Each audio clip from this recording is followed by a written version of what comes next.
And attorney TJ Grimaldi, who is representing Nicole Oulson, Chad Oulson's wife, is joining us now live from Tampa this morning. Good morning. Thank you so much for being here bright and early. This has been an 8-year ordeal. Your client, Nicole, testified this week, as we just saw. How is she doing? First of all, thanks for having me. She's has times that are good, times that are bad. She is happy that this is finally getting going and happy to finally be seeking justice and hopefully have Mr. Reeves behind jail for the rest of his life. But it's also difficult because she has to relive this every single day. And more importantly, hear the lies that are coming out of Curtis Reeves's mouth right after this incident occurred.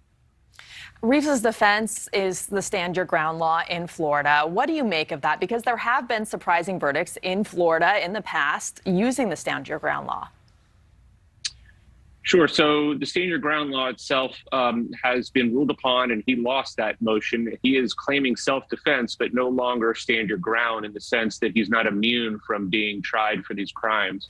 But he is claiming self-defense, but I just don't see how it's even logical or reasonable that you can shoot someone after they throw popcorn in your face.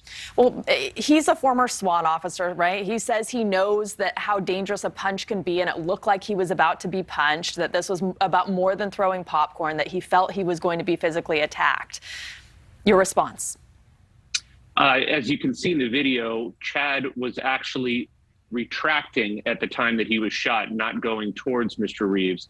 Additionally, as a trained officer and someone that was supposedly the founder of SWAT and such a great police officer, he should know how to de-escalate a situation rather than make one worse.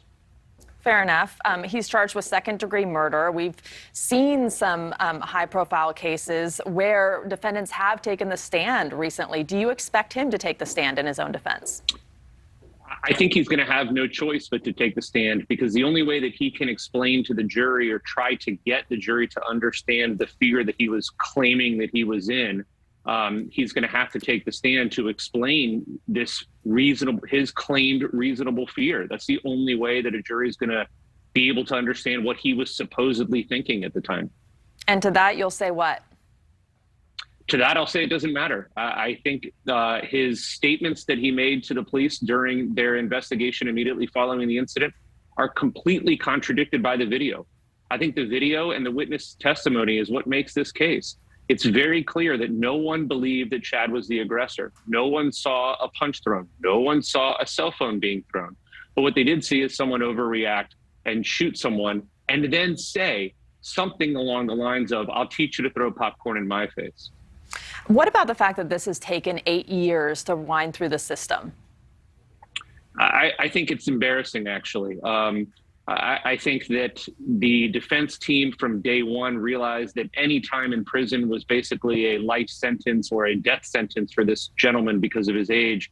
And so they've done everything in their power in attempts to delay this case from day one. And then they've had the perfect storms with COVID and with the change of the stand your ground law here in Florida, which just helped them delay this thing even more. And unfortunately, all that does is help the defense. But again, videos are videos. They don't change over time, and I don't think it matters. What do you think of the broader implications of this case are, regardless of a verdict, the fact that you can be shot in a movie theater? How do you think this affects the public? I think that's the problem, and I think that's why they got to make sure they get this right, because it could set some very terrible precedent.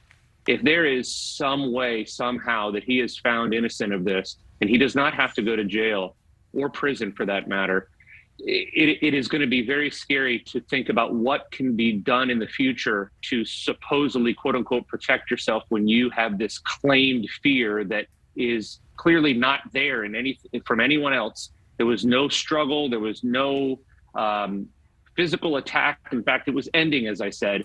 And to then suggest that it's okay to shoot someone over this would really be a bad stain, I think, on Florida and the defense system. All right, Mr. Grimaldi, thank you so much for joining us this morning. We will all be watching to see how this plays out. We appreciate your time. Thanks again. Thank you so much for watching. Make sure to click on the red subscribe button below so you can get more of NewsNation's fact-driven, unbiased coverage.